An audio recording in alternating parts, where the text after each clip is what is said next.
Welcome back to part 3 of the Planet Zoo Habitat Builder series. The last time I made a video, I realized that we hadn't considered the habitats that can have communal animals. So I've started the ones that already are part of an exhibit but haven't been picked on the wheel, and if they get picked on the wheel, I will switch up their habitat in some way, shape, or form. For the moment, we are getting the red kangaroo. Ah, they have the weirdest feet though. Such weird feet. Oh, and also, our guests are dying to get into our zoo. It is 43 degrees Celsius, and there are 1,700 people there apparently, and they're still dying to get in. So taking a look at the red kangaroo, they're from Australia. They like grasslands, desert, and they do have some species that they can cohabitate with, so we're gonna pop them in there. So we're just setting the groundwork for our fences. We're continuing this little river, which I promise will lead to something cool at some point. And I know these look kind of funny, putting little soup cans, but trust me, trust the process. It's gonna look good. Look at that. Picasso.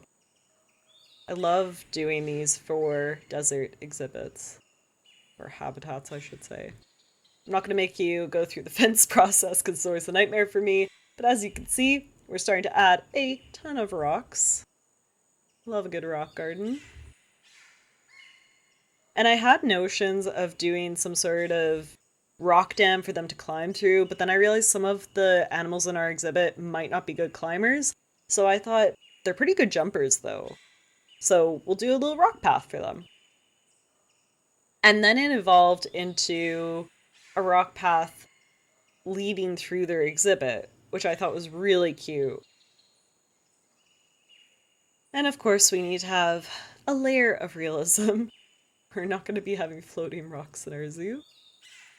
I also thought it would be cool, but it's not on theme for this, for the rocks to actually lead into a design of maybe like one of the hoodoos looking like a dinosaur skull or something like that. But it doesn't really match the Australian theme. The one thing that does match the theme though is I do like the default huts that come with the Australian pack. I think they just look really nice. I think they just work. I think the colors are on point, so good job on Frontier for that one. I'm gonna try and sneak in some mangroves and hope that they like them. They are a widespread tree and they always look really good on the sides just because they have those nice deep roots. So I really hope the animals we put in here agree with my choice of tree. A bit of water foliage. And as you can see, I've made space for at some point when we decide to let guests into our zoo, and we have our first animal. Look at their freaky little feet. They're so weird. And we also brought in the wallaby, which in my opinion is actually the cuter and probably more polite version of them. And our koala who can run like the Usain Bolt, followed by the Usain Bolt, the emu.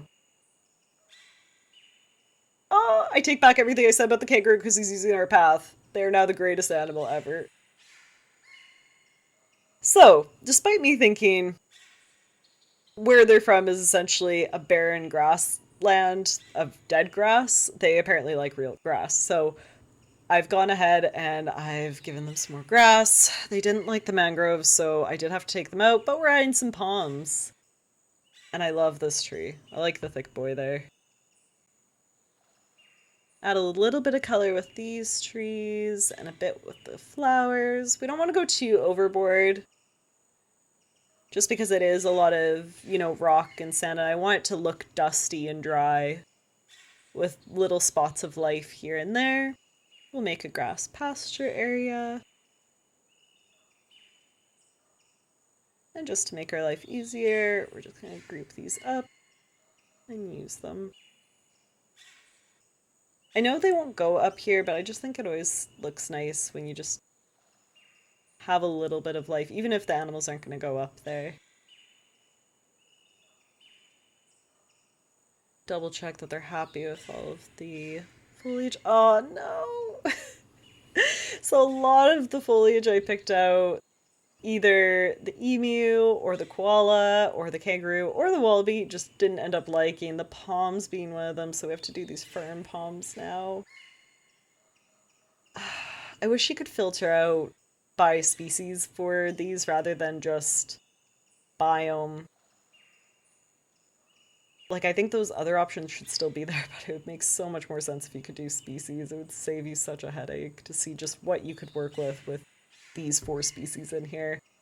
But I found a little workaround. You can sink the trees into the ground, and sometimes it can look like a little bush on top.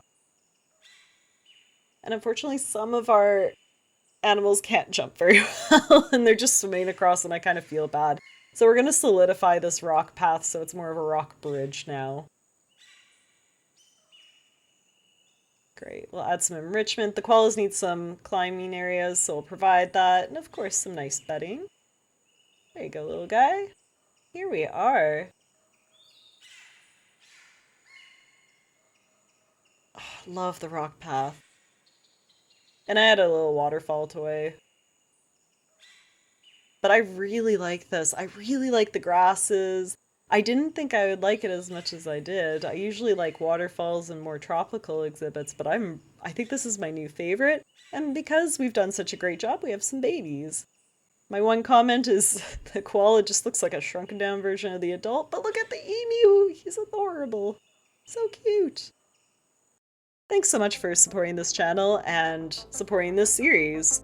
Comment below which animal you want to see pop up on the wheel.